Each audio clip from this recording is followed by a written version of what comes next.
กลุ่มบริษัทโชคชัยเป็นกลุ่มธุรกิจเอกชนที่ถือหุ้นโดยคนลาว 100% สร้างตั้งขึ้นในปี 2005 โดยทางโชคชัยสมใจนึกในปี 2005 เป็นจุดเริ่มต้นของการค้าได้ก่อตั้งบริษัทโชคชัยเจริญการค้าจำกัดผู้เดียวในการนำเข้าสินค้าและจัดจำหน่ายภายในประเทศและในปี 2008 ได้มีการขยายธุรกิจทางด้านการบริการภายในประเทศในธุรกิจโชคชัยโมเดิร์นลอตเตอรี่ภายในปี 2010 ได้มีการสร้างตั้งกลายเป็นกลุ่มบริษัทโชคชัยอย่างเป็นทางการตลอดระยะเวลาที่ผ่านมากลุ่มบริษัทโชคชัยได้ขยายธุรกิจภายในกลุ่มหลายกว่า20หัวหน่วยธุรกิจหลากหลายแขนงการบ่ว่าจะเป็นหมวดการค้านำเข้าหมวดแขนงการอุตสาหกรรมการผลิตและการบริการประกันชีวิตประกันภัย Modern Trade Microfinance อาหารและเครื่องดื่มนอกจากนี้ยังมุ่งเน้นการขยายธุรกิจการร่วมมือภายนอกระหว่างประเทศตามวิสัยทัศน์ของกลุ่มในการเป็นผู้นำทางด้านการค้าและการลงทุนกลุ่มบริษัทโชคชัยภูมิใจที่ได้ร่วมมือกับพันธมิตรระดับสากลเช่น Toyota Tsusho Japan Lotte MSIG Thailand SNBL Japan ร่วมมือกับแบรนด์ชั้นนำระดับโลกบ่ว่าจะเป็นCastor Maxit Goon Elis ในโลกที่เต็มไปด้วยการเปลี่ยนแปลงความมั่นคงเป็นสิ่งที่ทุกคนปรารถนาจากประสบการณ์และความเชื่อมั่นในการให้ความสำคัญกับความมั่นคงของคู่ค้าลูกค้าทุกท่านกลุ่มบริษัทโชคชัยจึงได้มีแนวทางและความตั้งใจในการดำเนินธุรกิจประกันชีวิตเพื่อสร้างความมั่นคงทางด้านชีวิตให้กับทุกท่านในวันที่ 10 ธันวาคม ปี 2019 บริษัทโชคชัยประกันชีวิตได้รับอนุญาตดำเนินธุรกิจในสปป.ลาวซึ่งมีทุนจดทะเบียน 32 ตื้อกีบและดำเนินการเคลื่อนไหวธุรกิจอย่างเป็นทางการในวันที่ 1 มังกร 2020 และจนถึงปี 2025 พวกเขามีลูกค้าหลายกว่า 100,000 สัญญาด้วยความตั้งใจที่จะสร้างระบบคุ้มครองที่เข้าถึงได้อย่างแท้จริงสำหรับทุกท่านบริษัทโชคชัยประกันชีวิตจึงได้กำเนิดขึ้นเพื่อเฮ็ดให้เรื่องประกันชีวิตบ่แม่นเรื่องไกลโตอีกต่อไปและในวันนี้ขอเชิญท่านร่วมรับฟังแนวคิดวิสัยทัศน์และแรงบันดาลใจโดยท่านโชคชัยสมใจนึกประธานกลุ่มบริษัทโชคชัยสบายดีข้าพเจ้าโชคชัยสมใจนึกเนาะประธานกลุ่มบริษัทโชคชัยจุดเริ่มที่ว่าข้าพเจ้าอยากสร้างประกันชีวิตเพื่อย้อนความรักเขาเข้าใจว่าทุกคนนี่มีครอบครัวมีลูกมีเต้ามีพ่อมีแม่มีญาติพี่น้องฉะนั้นประกันชีวิตนี้เป็นธุรกิจหนึ่งนี่ที่สามารถดูแลคนที่เขารักได้ข้าพเจ้าเองคิด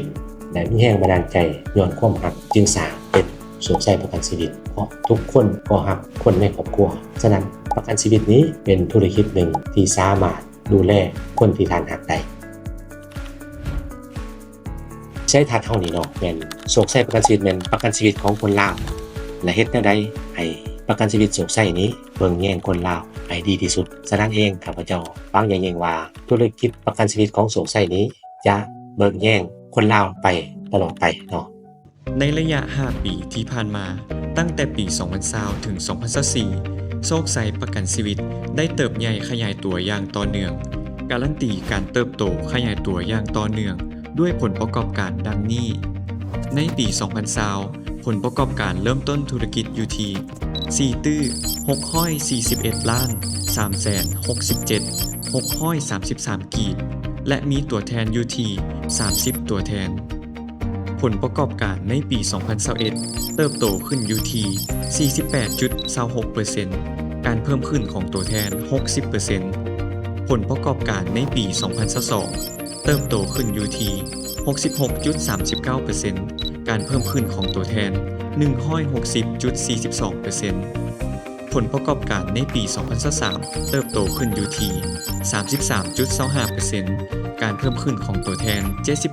72.80% ผลประกอบการในปี 2024เติบโตขึ้นอยู่ที่ 110.84% การเพิ่มขึ้นของตัวแทน 107.87% และในปี 2025ตัวแทนเพิ่มขึ้นอยู่ที่ 21.38% ในช่วงระหว่าง2ไตรมาสของปีนอกจากนี้ในปี 2024บริษัทโชคชัยประกันชีวิตสามารถแบ่งส่วนทางด้านการตลาดด้านธุรกิจประกันชีวิต เติบโตเป็นอันดับ2ของประเทศลาวถึงว่าในช่วงระยะเวลาที่ผ่านมาโชคชัยประกันชีวิตจะได้รับผลประกอบการที่น่าภาคภูมิใจแต่สำหรับพวกเขาความสำเร็จที่แท้จริงยังอยู่ข้างหน้า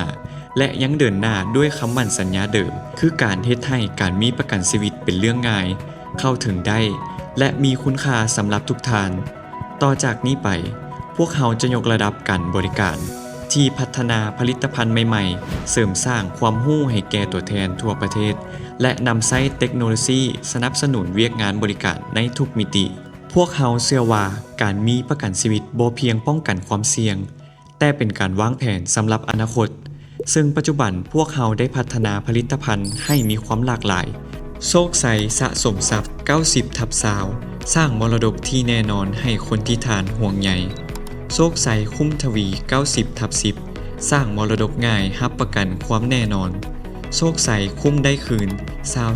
20/15 ได้ทั้งเงินออมได้ทั้งความคุ้มครองโชคชัยออมสบาย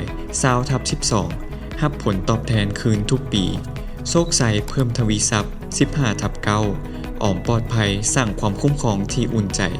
โชคชัยแฮปปี้ 12/10 ออมง่ายรับผลประโยชน์หลากหลายและโชคชัยคุ้มค่า 5/3 ออมสั้นผลตอบแทนสูงและยังมีผลิตภัณฑ์คุ้มครองสุขภาพเช่นประกันสุขภาพแบบเหมาจ่าย SHC คุ้มครองครบจบทุกค่าใช้จ่ายประกันสุขภาพเด็กน้อยโชคชัย Kids Plus เติบโตอย่างอุ่นใจให้กังวลเรื่องค่ารักษาและสุดพิเศษประกันสุขภาพแบบเหมาจ่าย VIP คุ้มครองจัดเต็มทุกครั้งที่เจ็บป่วยนอกจากนี้เฮายังมีประกันแบบตลอดชีพสร้างมรดกหลักห้อยด้วยเงินหลักสิบและประกันอุบัติเหตุส่วนบุคคล PA อุ่นใจทุกสถานการณ์เบื้องหลังความสำเร็จของโชคชัยประกันชีวิตคือพลังของทุกท่านที่เชื่อมั่นและร่วมเดินทางกับพวกเขาบ่ว่าจะเป็นตัวแทนประกันชีวิตระดับมืออาชีพและลูกค้าทุกท่านอยู่ทั่วประเทศพนักงานทุกคนและพันธมิตรคู่ร่วมงานที่สำคัญในการร่วมมือเคียงข้างกันบ่ว่าจะเป็นบรรดาธนาคารสถาบันการเงินโรงหมอทางภาครัฐถึงเอกชนในลาวถึง34โรงหมอและโรงหมอเครือข่ายในประเทศไทยถึง284โรงหมอปัจจุบันโชคชัยประกันชีวิตได้ขยายการบริการกว่าเอาหลายแขวงทั่วประเทศทั้งภาคกลางภาคเหนือและภาคใต้บ่ว่าจะเป็นนครหลวงเวียงจันทร์แขวงหลวงพระบางแขวงบ่อแก้วแขวงสวรรณเขตแขวงจำปาสักแขวงอื่นๆที่อยู่ในแผนการขั้นตอนการวางระบบและการขยายตัวแทนอย่างต่อเนื่องพวกเขามุ่งมั่นที่จะส่งเสริมชีวิตและการเป็นอยู่ที่มั่นคงให้แก่ทุกชุมชนทุกครอบครัวและทุกๆความฝันของพ่อแม่พี่น้องคนลาวทุกคนโดยมุ่งมั่นเป็นบริษัทประกันชั้นนำในสปป.ลาวเพื่อช่วยให้ประกันชีวิตเป็นเรื่องง่ายสำหรับทุกคนโชคชัยประกันชีวิต